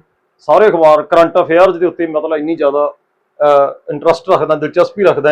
ਹਰ ਰੋਜ਼ 3-4 ਅਖਬਾਰ ਪੜ੍ਹਦਾ ਤੇ ਕਿਤਾਬ ਹਰ ਵੇਲੇ ਝੋਲੇ ਦੇ ਵਿੱਚ ਹੁੰਦੀ ਹੈ। ਇੱਕ ਕਿਤਾਬ ਖਤਮ ਹੁੰਦੀ ਹੈ, ਦੂਜੀ ਸ਼ੁਰੂ ਕਰ ਲੈਣਾ। ਲਾਇਬ੍ਰੇਰੀ ਦੇ ਵਿੱਚ ਅਣਪੜ੍ਹੀਆਂ ਕਿਤਾਬਾਂ ਇੱਕ ਪਾਸੇ ਰੱਖੀਆਂ, ਪੜ੍ਹੀਆਂ ਹੋਈਆਂ ਕਿਤਾਬਾਂ ਇੱਕ ਪਾਸੇ ਰੱਖੀਆਂ। ਤਾਂ ਬਸ ਉੱਥੋਂ ਸ਼ੌਂਕ ਪੈ ਗਿਆ ਕਿ ਜਿਸ ਤਰ੍ਹਾਂ ਕਿਤਾਬ ਤੁਹਾਨੂੰ ਜਿਹੜੀ ਹੈ ਬੈਠੇ ਬਿਠਾਇਆ, ਘਰ ਬੈਠੇ ਬਿਠਾਇਆ ਦੂਰ ਦਰਾਡੇ ਲੈ ਜਾਂਦੀ ਹੈ, ਜਿਸ ਤਰ੍ਹਾਂ ਜਿਹੜੀ ਲਾਇਬ੍ਰੇਰੀ 'ਚ ਪਈ ਕਿਤਾਬ ਆ ਉਹ ਤੁਹਾਨੂੰ ਇਸ ਤਰ੍ਹਾਂ ਉਡੀਕਦੀ ਆ ਜਿਵੇਂ ਕੋਈ ਅਹਲਿਆ ਜਿਹੜੀ ਪੱਥਰ ਦੀ ਮੂਰਤ ਬਣ ਗਈ ਸੀ ਵੀ ਕੋਈ ਰਾਮ ਆਏਗਾ ਤੇ ਮੈਨੂੰ ਇਹ ਤੋਂ ਮੁਕਤ ਕਰੇਗਾ, ਕੋਈ ਨਾ ਕੋਈ ਪਾਠਕ ਮੈਨੂੰ ਪੜ੍ਹੇਗਾ। ਜਿਸ ਤਰ੍ਹਾਂ ਸ਼ਰਾਬ ਦੀ ਬੋਤਲ ਆ ਜਿਹੜੀ, ਜਦੋਂ ਅਸੀਂ ਪੀਂਦੇ ਆ ਤਾਂ ਖਾਲੀ ਹੋ ਜਾਂਦੀ ਹੈ। ਕਿਤਾਬ ਨੂੰ ਜਿੰਨੇ ਮਰਜ਼ੀ ਲੋਕ ਪੜ੍ਹਨ, ਕਿਤਾਬ ਖਾਲੀ ਨਹੀਂ ਹੁੰਦੀ, ਉਹ ਹਰ ਇੱਕ ਨੂੰ ਉਨਾ ਹੀ ਖੇੜਾ ਬਖਸ਼ਦੀ ਹੈ। ਇਸ ਕਰਕੇ ਮੇਰਾ ਜਿਹੜਾ ਕਿਤਾਬਾਂ ਦੇ ਨਾਲ ਸ਼ੁਰੂ ਤੋਂ ਲੈ ਕੇ ਮੋਹ ਪੈ ਗਿਆ ਤੇ ਮੈਂ ਜਿਹੜਾ ਲਗਾਤਾਰ ਪੜ੍ਹਦਾ ਰਹਿਣਾ। ਹੁਣ ਵੀ ਮੈਂ ਵਿਹਲਾ ਨਹੀਂ ਬੈਠ ਸਕਦਾ ਇੱਕ ਮਿੰਟ ਵੀ। ਜਦ ਮੈਂ ਵਿਹਲਾ ਬੈਠਦਾ ਤਾਂ ਮੈਨੂੰ ਵਾਸੀਆਂ ਆਉਣੀਆਂ ਸ਼ੁਰੂ ਹੋ ਜਾਂਦੀਆਂ, ਸਰੀਰ ਸੁਸਤ ਹੋ ਜਾਂਦਾ। ਇਸ ਕਰਕੇ ਮੈਨੂੰ ਪੜ੍ਹਨਾ ਪੈਂਦਾ ਜਾਂ ਕੰਮ ਕਰਨਾ ਪੈਂਦਾ। ਇੱਕ ਚੱਲਦੇ ਆਪਾਂ ਦਰਸ਼ਕਾਂ ਦੇ ਨਾਲ ਗੱਲ ਵੀ ਸਾਂਝੀ, ਦਰਸ਼ਕਾਂ ਦੀ ਗੱਲ ਤੁਹਾਡੇ ਨਾਲ ਸਾਂਝੀ ਕਰਾਂਗੇ। ਜਿਵੇਂ ਮੈਂ ਵੀ ਤੁਹਾਨੂੰ ਕਹਿ ਰਿਹਾ ਸੀ, ਕਿਤੇ ਨਾ ਕਿਤੇ ਆਪਣੇ ਬਹੁਤ ਸਾਰੇ ਵੀਰ, ਬਹੁਤ ਸਾਰੀਆਂ ਭੈਣਾਂ ਇਹ ਸੋਚਦੇ ਹੋਣਗੇ ਕਿ ਮੈਂ ਪੜ੍ਹਨਾ ਸ਼ੁਰੂ ਕਰਾਂ, ਪਰ ਸ਼ੁਰੂਆਤ, ਡਾਕਟਰ ਸਾਹਿਬ ਸੱਚੀ ਗੱਲ ਹੈ ਕਿ ਇਹ ਸ਼ੁਰੂਆਤ ਕਰਨਾ ਔਖਾ ਹੈ। ਉਹਨਾਂ ਦੇ ਮਨ ਦੇ ਵਿੱਚ ਸਵਾਲ ਇਹ ਹੁੰਦਾ ਹੈ ਕਿ ਕਿੱਥੋਂ ਸ਼ੁਰੂ ਕਰੀਏ? ਕੋਈ ਕਵਿਤਾ, ਕੋਈ ਨਾਵਲ, ਕੋਈ ਹਿਸਟਰੀ, ਕੀ ਇਹੋ ਜਿਹਾ ਕਿਵੇਂ ਇੰਟਰਸਟ ਬਣ ਸਕਦਾ? ਦੇਖੋ, ਗੱਲ ਇਹ ਆ ਵੀ ਸਾਹਿਤ ਦੀਆਂ ਸਾਰੀਆਂ ਵਿਧਾਵਾਂ ਹੀ ਆਪਣੇ ਆਪ ਦੇ ਵਿੱਚ ਬਹੁਤ ਇੰਪੋਰਟੈਂਟ ਹੈ। ਕਵਿਤਾ, ਕਹਾਣੀ, ਨਾਵਲ, ਗਜ਼ਲ, ਜੋ ਮਰਜ਼ੀ, ਜਿਹੜੀ ਚੀਜ਼ ਦੇ ਵਿੱਚ ਵੀ ਤੁਹਾਡੀ ਦਿਲਚਸਪੀ ਆ। ਜਿਵੇਂ ਨਿੱਕੀ ਕਹਾਣੀ ਹੈ ਜਿਹੜੀ, ਉਹ ਥੋੜੇ ਸਮੇਂ 'ਚ ਪੜ੍ਹੀ ਜਾ ਸਕਦੀ ਆ। ਨਾਵਲ ਪੜ੍ਹਨ ਤੇ ਥੋੜਾ ਸਮਾਂ ਲੱਗਦਾ ਹੈ, ਲੇਕਿਨ ਨਾਵਲ ਪੰਜਾਬੀ ਦੇ ਵਿੱਚ ਇੰਨੇ ਅੱਛੇ ਆ ਜਿਨ੍ਹਾਂ 'ਚ ਕਥਾ ਰਸ ਬਹੁਤ ਜ਼ਿਆਦਾ ਹੈ।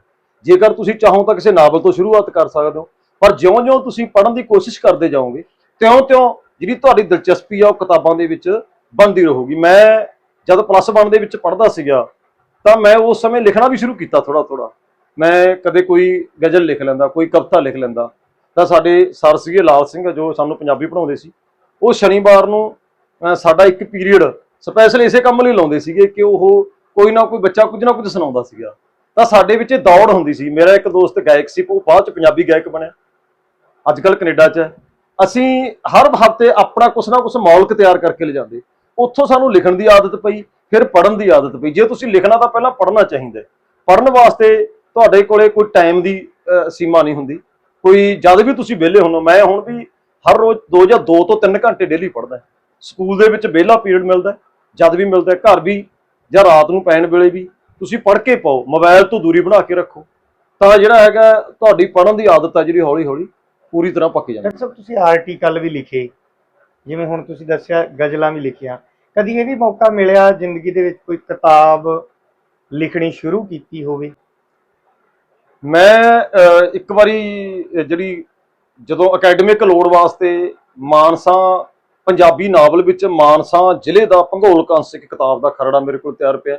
ਮੈਂ ਬਹੁਤ ਸਾਰੇ ਨਾਵਲ ਪੜ੍ਹੇ ਜਿਨ੍ਹਾਂ ਦੇ ਜਿਹੜੇ ਨਾਵਲ ਦੇ ਵਿੱਚ ਵੱਖ-ਵੱਖ ਚੱਲਦੀਆਂ ਲਹਿਰਾਂ ਦਾ ਵਰਣਨ ਮਾਨਸਾ ਜ਼ਿਲ੍ਹੇ ਨਾਲ ਸੰਬੰਧਿਤ ਸੀ, ਜਿਵੇਂ ਨਕਸਲਾਈਟ ਮੂਵਮੈਂਟ, ਰਾਮ ਸਰੂਪ ਅਣਖੀ ਦਾ ਨਾਵਲ ਹੈ ਦੀਵਾ ਬੁਝਿਆ ਨਹੀਂ, ਹੋਰ ਬਹੁਤ ਸਾਰੇ ਨਾਵਲ ਆ ਜਿਨ੍ਹਾਂ ਦੇ ਵਿੱਚ ਮਾਨਸਾ ਜ਼ਿਲ੍ਹੇ ਨੂੰ, ਰਾਮ ਸਰੂਪ ਅਣਖੀ ਦੇ ਸਾਰੇ ਨਾਵਲਾਂ 'ਚ ਮਾਨਸਾ ਜ਼ਿਲ੍ਹੇ ਦੇ ਪਿੰਡ ਕਿਤੇ ਨਾ ਕਿਤੇ ਸਮਾਏ ਹੋਇਆ, ਕਿਉਂਕਿ ਰਾਮ ਸਰੂਪ ਅਣਖੀ ਮਾਨਸਾ ਜ਼ਿਲ੍ਹੇ ਦੇ ਉਹ 'ਚ ਰਿਸ਼ਤੇਦਾਰੀਆਂ ਸੀ, ਵਿਆਹ ਵੀ ਇੱਥੇ ਸੀ, ਉਹਨਾਂ ਦੇ ਨਾਨਕੇ ਸਾਰੇ ਕਾਫੀ ਰਿਸ਼ਤੇਦਾਰੀਆਂ ਇੱਧਰ ਪੈਂਦੀਆਂ ਸੀ।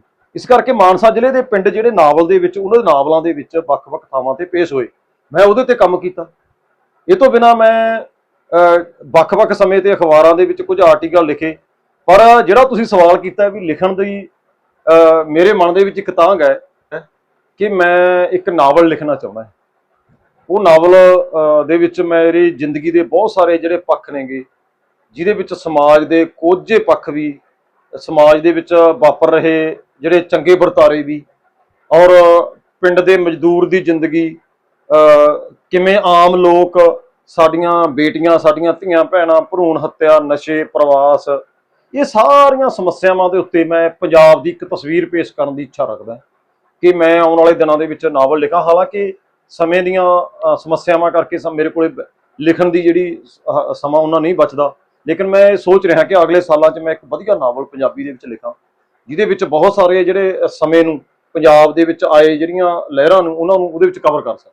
ਡਾਕਟਰ ਸਾਹਿਬ ਇੱਕ ਤੁਸੀਂ ਤਰਕਸ਼ੀਲ ਦੇ ਨਾਲ ਵੀ ਜੁੜੇ ਸੀ, ਉਹ ਕੀ ਕਾਰਨ ਸੀ? ਅਸਲ ਦੇ ਵਿੱਚ ਜੀ ਮੇਰਾ ਜਿਹੜਾ ਬਚਪਨ, ਨਿੱਕੂ ਜੀ, ਸਾਡੇ ਜਿਹੜਾ ਘਰ ਦਾ ਮਾਹੌਲ ਸੀਗਾ ਉਹ ਬਹੁਤ ਜ਼ਿਆਦਾ ਅੰਧ ਵਿਸ਼ਵਾਸਾਂ ਨਾਲ ਭਰਿਆ ਸੀ। ਮੇਰੇ ਤੋਂ ਪਹਿਲਾਂ ਮੇਰੇ ਇੱਕ ਵੱਡੇ ਭਾਈ ਦੀ 3-4 ਸਾਲ ਦੀ ਉਮਰ ਦੇ ਵਿੱਚ ਮੌਤ ਹੋ ਗਈ। ਉਸ ਤੋਂ ਬਾਅਦ ਮੇਰੀ ਭੈਣ ਨੇ ਜਨਮ ਲਿਆ ਘਰ ਦੇ ਵਿੱਚ, ਕਰਮਜੀਤ ਨੇ। ਫਿਰ ਉਸ ਤੋਂ ਤੀਜੇ ਨੰਬਰ ਤੇ ਮੇਰਾ ਜਨਮ ਹੋਇਆ।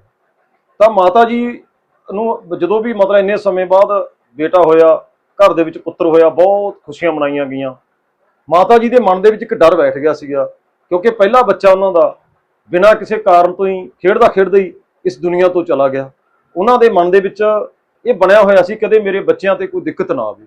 ਇਸ ਕਰਕੇ ਉਹਨਾਂ ਨੇ ਇੱਕ ਤਰ੍ਹਾਂ ਦੀ ਛਤਰ ਛਾਇਆ ਉਹਨਾਂ ਦੇ ਮਨਾਂ ਦੇ ਵਿੱਚ ਇਹ ਰੱਖੀ ਵੀ ਮੇਰੇ ਬੱਚਿਆਂ ਦੇ ਉੱਤੇ ਹਰ ਵੇਲੇ ਮੈਂ ਇੱਕ ਛਤਰ ਛਾਇਆ ਬਣਾ ਕੇ ਰੱਖਾਂ।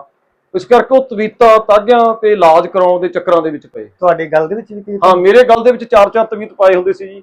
ਮੇਰੀ ਮਾਤਾ ਜਿਹੜੀ ਹੈ ਉਹ ਕੋਈ ਵੀ ਤਵੀਤ ਝੂਠਾ ਨਹੀਂ ਹੋਣ ਦਿੰਦੀ ਸੀ। ਤਵੀਤ ਮੈਂ ਪੀਤੇ ਵੀ, ਮੈਂ ਭਭੂਤੀਆਂ ਵੀ ਲਿਆ ਕੇ ਪੀਤੀਆਂ। ਤੇ ਜਦ ਵੀ ਤਵੀਤ ਸਾਡੇ ਘਰੇ ਸ਼ਰਾਬ ਦਾ ਬੰਨਣ ਹੁੰਦਾ ਸੀ, ਕਦੇ ਕਦਾਈ ਜਿਹੜੇ ਕੋਈ ਪੁੱਛਾਂ ਦੇਣ ਵਾਲੇ ਸਿਆਣੇ ਜਾਂ ਜਿਹੜੇ ਘਰ ਕੀਲਣ ਵਾਲੇ ਉਹ ਸਾਡੇ ਘਰੇ ਆਉਂਦੇ, ਉਹ ਮੰਤਰ ਕੇ ਬਹੁਤ ਸਾਰੇ ਤਵੀਤ ਜਿਹੜੇ ਆ ਬਣਾ ਕੇ ਦਿੰਦੇ। ਉਹ ਸਾਡੇ ਘਰ ਦੇ ਖੁੰਝਾਂ 'ਚ ਦੱਬੇ ਹੁੰਦੇ ਸੀਗੇ। ਤੇ ਸਾਡੇ ਘਰ ਦਾ ਜਿਹੜਾ ਮਾਹੌਲ ਸੀ ਉਹ ਪੂਰੀ ਤਰ੍ਹਾਂ ਅੰਧ ਵਿਸ਼ਵਾਸ ਵਾਲਾ ਸੀਗਾ। ਭਾਵੇਂ ਮੇਰੇ ਪਿਤਾ ਜੀ ਨੇ ਬਾਅਦ ਦੇ ਵਿੱਚ ਅੰਮ੍ਰਿਤ ਛਕ ਲਿਆ ਸੀ, ਲੇਕਿਨ ਮਾਤਾ ਜੀ ਜਿਹੜੇ, ਕਿਉਂਕਿ ਉਹਨਾਂ ਵਿਚਾਰਾਂ ਦੀ ਜਾਂ ਉਹਨਾਂ ਦੇ ਮਨ ਦੇ ਵਿੱਚ ਜੋ ਡਰ ਬੈਠਾ ਸੀਗਾ, ਉਹ 18 ਸਾਲ ਦੀ ਉਮਰ ਤੱਕ ਲਗਾਤਾਰ ਇਹ ਲੱਗੇ ਰਹੇ। ਲੇਕਿਨ 18ਵੇਂ ਸਾਲ ਦੀ ਉਮਰ ਦੇ ਵਿੱਚ ਮੈਂ ਤਰਕਸ਼ੀਲ ਸੁਸਾਇਟੀ ਦੀ ਕਿਤਾਬ ਦੇਵ ਪੁਰਸ਼ ਹਾਰ ਗਏ ਤੇ ਇਹ ਪੜ੍ਹੀ, ਹੋਰ ਤਰਕਸ਼ੀਲ ਕਿਤਾਬਾਂ ਪੜ੍ਹੀਆਂ, ਤਾਂ ਮੇਰਾ ਜਿਹੜਾ ਮਨ ਹੈ ਬਦਲਣਾ ਸ਼ੁਰੂ ਹੋਇਆ। ਲੇਕਿਨ ਉਹ ਅੰਧ ਵਿਸ਼ਵਾਸ ਦੀ ਉੱਲੀ ਜਿਹੜੀ ਮੈਨੂੰ ਲੱਗੀ ਹੋਈ ਸੀ, ਜੇ ਮੈਂ ਉਹਦੇ ਚੋਂ ਨਾ ਨਿਕਲਦਾ ਤਾਂ ਸ਼ਾਇਦ ਮੈਂ ਅੱਜ ਮੇਰਾ ਜੀਵਨ ਇਦਾਂ ਦਾ ਨਾ ਹੁੰਦਾ, ਤਾਂ ਮੈਂ ਵੀ ਹੋ ਸਕਦਾ ਕਿਸੇ ਧਾਰਮਿਕ ਜਾਂ ਕੋਈ ਸਾਧ ਬਣਿਆ ਹੁੰਦਾ, ਜਾਂ ਫਿਰ ਮੈਂ ਵੀ ਕੋਈ ਪੁੱਛਾਂ ਦੇਣ ਵਾਲਾ ਵਰਗਾ ਹੀ ਬਣਿਆ ਹੁੰਦਾ ਫਿਰ ਲੈ ਕੇ ਆਉਣਾ। ਤੇ ਅੱਜ ਜੇ ਕਿਸੇ ਕੋਲ ਚਲੇ ਜਾਓ, ਮੈਨੂੰ ਲੱਗਦਾ ਤੁਹਾਡੇ ਤੋਂ ਡਰ ਕੇ ਭੱਜਦੇ ਆ। ਹਾਂਜੀ, ਹੌਲੀ ਹੌਲੀ ਫਿਰ ਮਨ ਬਦਲ ਗਿਆ ਜੀ। ਇਸ ਤਰ੍ਹਾਂ ਹੋਰ ਘਟਨਾ ਵਾਪਰੀ।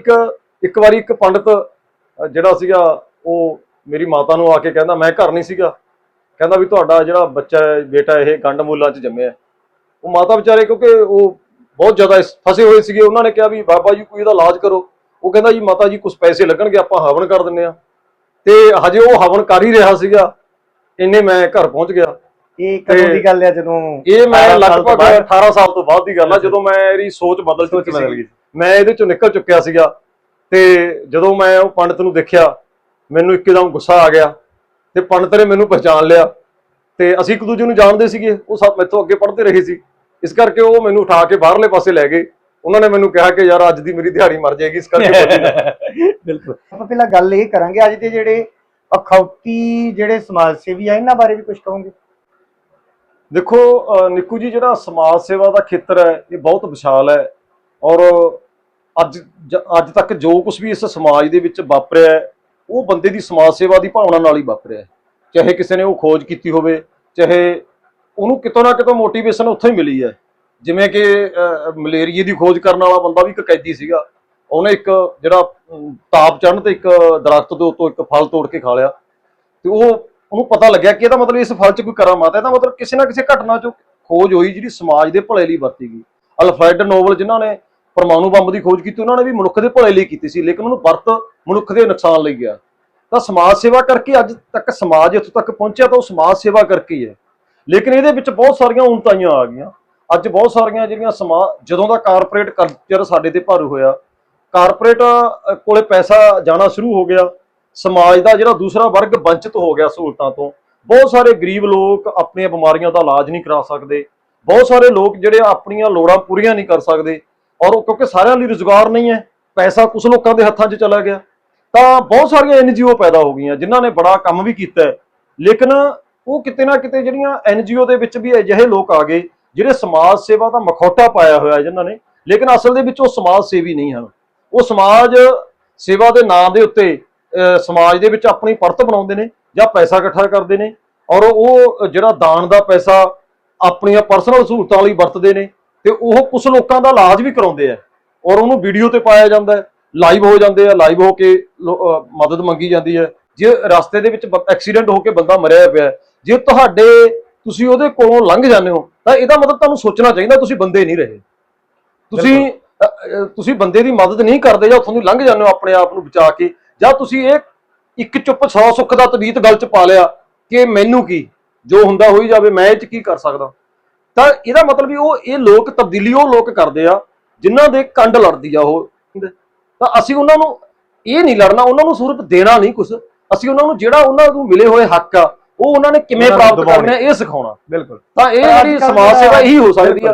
ਪਰ ਅੱਜ ਕੱਲ ਤਾਂ ਇਹ ਆ ਵੀ ਪਹਿਲਾਂ ਵੀਡੀਓ ਪਾ ਦਿਓ, ਜੇ ਤਾਂ ਉਹ ਚੱਲ ਗਈ ਵਧੀਆ ਠੀਕ ਆ, ਨਹੀਂ ਤਾਂ ਜੇ ਕਿਸੇ ਨੇ ਵਿਰੋਧ ਕੀਤਾ ਫਿਰ ਰਾਤ ਨੂੰ ਜਾ ਕੇ ਘਰੇ ਮਾਫੀਆਂ ਮੰਗੋ। ਅਜੇ ਪਿੱਛੇ ਜੇ ਵੀ ਇੱਕ ਹੋਈ ਆ, ਚਲੋ ਆਪਾਂ ਨਾ ਤਾਂ ਕੀ ਲੈਣਾ। ਇਹ ਜਿਹੜੀ ਸਮਾਜ ਸੇਵਾ ਹੈ, ਕੀ ਲੱਗਦਾ ਤੁਹਾਨੂੰ ਨਹੀਂ ਲੱਗਦਾ ਕਿ ਅੱਜ ਕੱਲ ਜ਼ਿਆਦਾ ਇਹਦਾ ਬੋਲਬਾਲਾ ਹੋ ਗਿਆ? ਬਿਲਕੁਲ ਜੀ, ਇਹ ਅਖੌਤੀ ਸਮਾਜ ਸੇਵਾ ਦਾ ਬੋਲਬਾਲਾ ਹੈ। ਹੁਣ ਸਮਾਜ ਸੇਵਾ ਦਾ ਮਖੌਟਾ ਪਾਇਆ ਹੋਇਆ ਲੋਕਾਂ ਨੇ, ਮਤਲਬ ਬੜੇ ਉਦਾਹਰਨਾਂ ਨੇ, ਬੜੇ ਜਿਹੜੇ ਸਮਾਜ ਸੇਵੀ ਲੋਕ ਨੇਗੇ, ਜਦੋਂ ਉਹਨਾਂ ਦਾ ਅਸਲੀਅਤ ਪਤਾ ਲੱਗਦੀ ਹੈ ਤਾਂ ਉਹ ਵਿੱਚੋਂ ਕੁਝ ਹੋਰ ਹੀ ਨਿਕਲਦਾ।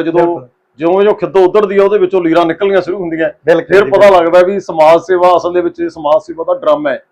ਕਿਉਂਕਿ ਜਿਹੜਾ ਬੰਦਾ ਜਦੋਂ ਕਿਸੇ ਰਾਹ ਤੇ ਤੁਰਦਾ ਹੈ ਤਾਂ ਸਭ ਤੋਂ ਪਹਿਲਾਂ ਤਾਂ ਅਸੀਂ ਆਪਣੇ ਮਨ ਨੂੰ ਬਦਲਣਾ ਹੁੰਦਾ ਹੈ ਕਿ ਤੁਸੀਂ ਚਾਰੇ ਪੱਲਿਆਂ ਦੇ ਪੂਰੇ, ਜੇ ਤੁਸੀਂ ਚਾਰੇ ਪੱਲਿਆਂ ਦੇ ਪੂਰੇ ਨਹੀਂ, ਜਿਹੜੀ ਤੁਸੀਂ ਗੱਲ ਕਿਤਾਬਾਂ ਦੇ ਵਿੱਚ ਲਿਖ ਕੇ ਕਰਦੇ ਹੋ ਜਾਂ ਸਟੇਜਾਂ ਤੋਂ ਬੋਲਦੇ ਹੋ, ਕੀ ਤੁਸੀਂ ਉਹਨਾਂ ਗੱਲਾਂ ਨੂੰ ਆਪਣੀ ਜ਼ਿੰਦਗੀ ਦੇ ਵਿੱਚ ਲਾਗੂ ਕੀਤਾ ਹੋਇਆ? ਕੀ ਤੁਸੀਂ ਆਪਣੇ ਮਨ ਨੂੰ ਸੰਵਾਰਿਆ ਹੋਇਆ?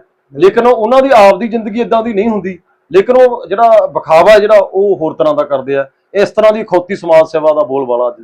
ਵਿਖਾਵੇ ਤੋਂ ਯਾਦ ਆਇਆ ਜੀ, ਕਿ ਮੈਂ ਅਕਸਰ ਹੀ ਵੇਖਿਆ ਹੈ ਜਿਹੜਾ ਵੀ PhD ਹੋਲਡਰ ਡਾਕਟਰੇਟ ਕਰਕੇ ਬਿਲਕੁਲ ਸਿੰਪਲ ਜਿਹੜੀ ਸਾਦੀ ਜਿਹੜੀ ਲਾਈਫ ਜਿਉਂਦਾ, ਇਹ ਕਿਤੇ ਨਾ ਕਿਤੇ ਕੁਛ ਨਾ ਕੁਛ ਤਾਂ ਰਾਜ ਹੋਊਗਾ। ਡਾਕਟਰ ਸਾਹਿਬ ਸਾਡੇ ਨਾਲ ਸ਼ੇਅਰ ਜ਼ਰੂਰ ਕਰੋ, ਕਿਉਂਕਿ ਤੁਹਾਨੂੰ ਜੇ ਵੇਖਦੇ ਆ ਸਿੰਪਲ ਕੁੜਤਾ ਪਜਾਮਾ ਪਾ ਕੇ, ਤੇ ਆ ਮੈਂ ਹੁਣ ਵੇਖਿਆ ਥੋੜੀ ਸਹੂਲਤ ਆਪ ਹੀ ਤੁਸੀਂ ਵਧਾਤੀ ਸਕੂਟੀ ਦੀ, ਨਹੀਂ ਤਾਂ ਸਾਈਕਲ ਤੇ ਜਾਂਦੇ ਹੁੰਦੇ ਸੀ। ਇਹ ਕਾਰਨ ਕੀ ਆ? ਅਸਲ 'ਚ ਨਿੱਕੂ ਜੀ, ਮੈਨੂੰ ਸ਼ੁਰੂ ਤੋਂ ਲੈ ਕੇ, ਕਿਉਂਕਿ ਤੰਗੀਆਂ ਤੁਰਸੀਆਂ ਦੇ ਵਿੱਚ ਪੜ੍ਹੇ, ਜੀਵਨ ਜਿਹੜਾ ਸੀਗਾ ਬਹੁਤ ਸੰਘਰਸ਼ ਭਰਿਆ ਰਿਹਾ। ਸ਼ੁਰੂਆਤੀ ਦੌਰ ਦੇ ਵਿੱਚ ਤਾਂ ਬਹੁਤ ਸਾਰੀਆਂ ਚੀਜ਼ਾਂ, ਜਿਵੇਂ ਅਸੀਂ ਪਿੰਡੋਂ ਤੁਰ ਕੇ ਆਉਂਦੇ, ਸਾਡੇ ਪਿੰਡੋਂ ਜਿਹੜਾ ਦੁਪਹਿਰੇ ਅਸੀਂ ਸਿਖਰ ਦੁਪਹਿਰੇ, ਹੁਣ ਤਾਂ ਬਹੁਤ ਸਾਧਨ ਜਾਂਦੇ ਆ ਸੜਕਾਂ ਤੇ, ਉਦੋਂ ਬੜੀ ਮੁਸ਼ਕਲ ਨਾਲ ਕੋਈ ਟਰੈਕਟਰ ਟਰਾਲੀ ਆਉਂਦੀ ਹੁੰਦੀ, ਕਦੇ ਉਹਦੇ ਤੇ ਚੜ੍ਹ ਜਾਂਦੇ। ਤਾਂ ਬਸ ਆਦਤ ਇਸ ਤਰ੍ਹਾਂ ਦੀ ਬਣ ਗਈ। ਬਾਕੀ ਮੈਨੂੰ ਇਹ 'ਚ ਲੱਗਦਾ ਕਿ ਜਿੰਨਾ ਵੀ ਸਹੂਲਤਾਂ ਮਨੁੱਖ ਮਾਣ ਰਿਹਾ ਹੈ, ਉਨਾ ਹੀ ਉਹ ਤਣਾਅ 'ਚ ਫਸਦਾ ਜਾ ਰਿਹਾ।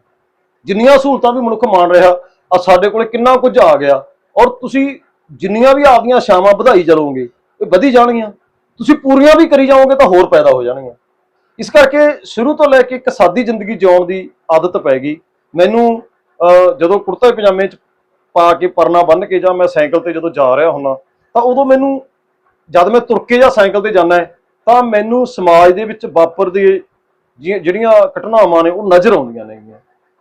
ਮੈਨੂੰ ਗਰੀਬ ਦੀ ਹਾਲਤ ਨਜ਼ਰ ਆਉਂਦੀ ਆ, ਮੈਨੂੰ ਮਜ਼ਦੂਰਾਂ ਦੀ ਹਾਲਤ ਨਜ਼ਰ ਆਉਂਦੀ ਆ, ਮੈਨੂੰ ਜੋ ਇਸ ਪ੍ਰਬੰਧ ਦੀਆਂ ਖਾਮੀਆਂ ਨਜ਼ਰ ਆਉਂਦੀਆਂ ਨੇਗੀਆਂ। ਤਾਂ ਬਸ ਮੈਨੂੰ ਉੱਥੋਂ ਇਹ ਆਦਤ ਪੈ ਗਈ ਕਿ ਮੈਂ ਹਮੇਸ਼ਾ ਹੀ ਜਿਹੜਾ ਆਪਣੇ ਮਨ ਨੂੰ ਸੋਧ ਲਿਆ ਵੀ ਆਪਾਂ ਸਾਦੀ ਜ਼ਿੰਦਗੀ ਜਿਉਣੀ ਹੈ। ਸਾਦਾ ਜੀਵਨ ਆ ਜਿਹੜਾ, ਸਾਦਾ ਜੀਵਨ ਉੱਚ ਵਿਚਾਰਾਂ ਦੇ ਤਾਂ ਪਤਾ ਨਹੀਂ ਚੱਲ ਸਕਿਆ ਜਾਂ ਨਹੀਂ ਸਕਿਆ, ਪਰ ਸਾਦਾ ਜੀਵਨ ਜਿਉਣ ਦਾ ਕੋਸ਼ਿਸ਼ ਜ਼ਰੂਰ ਕੀਤੀ। ਡਾਕਟਰ ਸਾਹਿਬ, ਆਪਾਂ ਜੇ ਵੇਖਿਆ ਜਾਵੇ ਤਾਂ ਗੱਲਾਂ ਬਹੁਤ ਰਹਿੰਦੀਆਂ ਕਰਨ ਵਾਲੀਆਂ। ਜੇ ਆਖਰ ਦੇ ਵਿੱਚ ਆਪਾਂ ਜੀ ਸਾਡੇ ਦਰਸ਼ਕਾਂ ਨੂੰ ਇੱਕ ਛੋਟਾ ਜਿਹਾ ਸੰਦੇਸ਼ ਦਈਏ ਤਾਂ? ਦੇਖੋ, ਮੇਰਾ ਸੰਦੇਸ਼ ਇਹੀ ਹੈ ਵੀ ਜਿਵੇਂ ਕਿ ਸਾਡੇ ਪੰਜਾਬ ਦਾ ਹੁਣ ਮਾਹੌਲ ਹੈ, ਨਾ ਤਾਂ ਸਾਰੇ ਲੋਕ ਬਾਹਰ ਜਾ ਸਕਦੇ ਆ, ਨਾ ਤਾਂ ਸਾਰੇ ਕੈਨੇਡਾ ਆਸਟ੍ਰੇਲੀਆ ਜਾ ਸਕਦੇ ਆ, ਨਾ ਸਾਰੇ ਨਸ਼ੇ ਨਾਲ ਮਰ ਸਕਦੇ ਆ, ਨਾ ਸਾਰੇ ਗੈਂਗਸਟਰ ਬਣ ਸਕਦੇ ਆ। ਇਹਦਾ ਮਤਲਬ ਕੀ ਆ ਕਿ ਸਾਨੂੰ ਇਹ ਪੰਜਾਬ ਇੱਥੇ ਰਹਿ ਕੇ ਹੀ ਬਚਾਉਣਾ ਪਏਗਾ। ਇਸ ਕਰਕੇ ਮੈਂ ਸਾਡੇ ਜਿਹੜੇ ਅੱਜ ਦੇ ਨੌਜਵਾਨ ਬੱਚੇ ਆ ਉਹਨਾਂ ਨੂੰ ਮੈਂ ਇਹ ਸੰਦੇਸ਼ ਦੇਣਾ ਚਾਹੁੰਦਾ ਕਿ ਤੁਸੀਂ ਪਹਿਲੀ ਗੱਲ ਤਾਂ ਇਹ ਹੈ ਕਿ ਅੱਜ ਜਿਵੇਂ ਸਾਡੇ ਪਿੰਡ ਪਿੰਡ ਡਿਸਕਨੈਕਟ ਹੋ ਰਿਹਾ ਹੈ, ਪਿੰਡ ਦੇ ਵਿੱਚ ਉਹ ਰਿਸ਼ਤੇ ਨਾਤੇ, ਉਹ ਸਾਂਝਾਂ ਬਿਲਕੁਲ ਖਤਮ ਹੁੰਦੀਆਂ ਜਾ ਰਹੀਆਂ।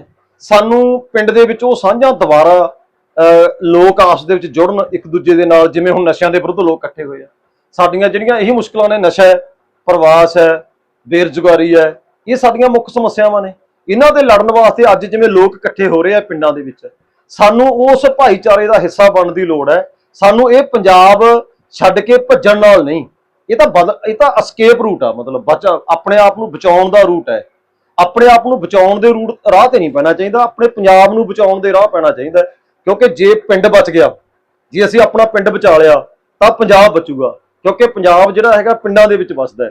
ਤੇ ਅੱਜ ਦੇ ਜਿਹੜੇ ਸਾਡੇ ਬੱਚੇ ਆ ਉਹ ਕਿਤਾਬਾਂ ਨਾਲ ਜੁੜਨ, ਕਿਤਾਬਾਂ ਨਾਲ ਉਹ ਤਾਂ ਹੀ ਜੁੜਨਗੇ ਜੇਕਰ ਉਹ ਡੇਲੀ ਅਖਬਾਰ ਪੜ੍ਹਨਗੇ, ਚੰਗੀਆਂ ਕਿਤਾਬਾਂ, ਚੰਗੇ ਲੇਖਕਾਂ ਦੀਆਂ ਕਿਤਾਬਾਂ ਪੜ੍ਹ ਕੇ ਜਿਹੜਾ ਆਪਣੇ ਉਹਨਾਂ ਦੇ ਵਿਚਾਰ ਬਦਲਣਗੇ। ਫਿਰ ਉਹਨਾਂ ਦੇ ਅੰਦਰ ਪੜ੍ਹਨ ਦੀ, ਜਿਸ ਤਰ੍ਹਾਂ ਮਨੁੱਖ ਨੂੰ ਰੋਟੀ ਦੀ ਭੁੱਖ ਲੱਗਦੀ ਹੈ, ਇਸ ਤਰ੍ਹਾਂ ਸਾਨੂੰ ਗਿਆਨ ਦੀ ਵੀ ਭੁੱਖ ਲੱਗਣੀ ਚਾਹੀਦੀ ਹੈ। ਤਾਂ ਫਿਰ ਸਾਨੂੰ ਗਿਆਨ ਪ੍ਰਾਪਤੀ ਦੀ ਲਾਲਸਾ ਜਿਹੜੀ ਆ ਸਾਡੇ ਮਨ 'ਚ ਜਾਗੇਗੀ। ਅੱਜ ਸਾਡੇ ਬੱਚਿਆਂ ਨੂੰ ਇਸ ਰਾਹ ਤੇ ਪੈਣਾ ਚਾਹੀਦਾ। ਬਿਲਕੁਲ ਡਾਕਟਰ ਸਾਹਿਬ, ਬਹੁਤ ਬਹੁਤ ਧੰਨਵਾਦ ਕਰਦੇ ਹਾਂ ਸਾਡੇ ਚੈਨਲ ਦੇ ਨਾਲ ਜੁੜੇ, ਤੇ ਆਪਾਂ ਜਿਹੜਾ ਸੰਘਰਸ਼ੀ ਜੀਵਨ ਤੇ ਤੁਹਾਡੇ ਤੇ ਜਿਹੜੀ ਝਾਤ ਮਾਰੀ। ਤੇ ਸਤਿ ਸ਼੍ਰੀ ਅਕਾਲ ਜੀ, ਧੰਨਵਾਦ ਤੁਹਾਡਾ। ਸਤਿ ਸ਼੍ਰੀ ਅਕਾਲ ਜੀ, ਤੁਹਾਡਾ ਸਾਰਿਆਂ ਦਾ, ਸਾਰੇ ਦਰਸ਼ਕਾਂ ਦਾ ਬਹੁਤ ਬਹੁਤ ਧੰਨਵਾਦ ਜੀ। ਧੰਨਵਾਦ। ਹਾਂਜੀ, ਇਹ ਸਨ ਸਾਡੇ ਡਾਕਟਰ ਬਿਕਰਜੀਤ ਸਾਧੂਵਾਲਾ, ਜਿਨ੍ਹਾਂ ਦੇ ਅਸੀਂ ਸੰਘਰਸ਼ੀ ਜੀਵਨ ਤੇ ਇੱਕ ਛੋਟੀ ਜਿਹੀ ਝਾਤ ਮਾਰੀ ਤੇ ਬਹੁਤ ਉਤਰਾਵ ਚੜਾਵ ਵਾਲੀ ਜ਼ਿੰਦਗੀ ਜਿਹੜੀ ਆ ਉਹਦੇ ਤੇ ਅਸੀਂ ਕੁਛ ਪਲ ਜਿਹੜੇ ਸੀ ਉਹਨਾਂ ਦੇ ਨਾਲ ਬੈਠ ਕੇ ਉਹਨਾਂ ਤੇ ਵਿਚਾਰ ਚਰਚਾ ਕੀਤੀ। ਐਵੇਂ ਕਿਸੇ ਅਗਲੀ ਸ਼ਖਸੀਅਤ ਦੇ ਨਾਲ ਤੁਹਾਡੇ ਸਾਹਮਣੇ ਫਿਰ ਰੂਬਰੂ ਹੋਵਾਂਗੇ। ਇਜਾਜ਼ਤ ਦਿਓ।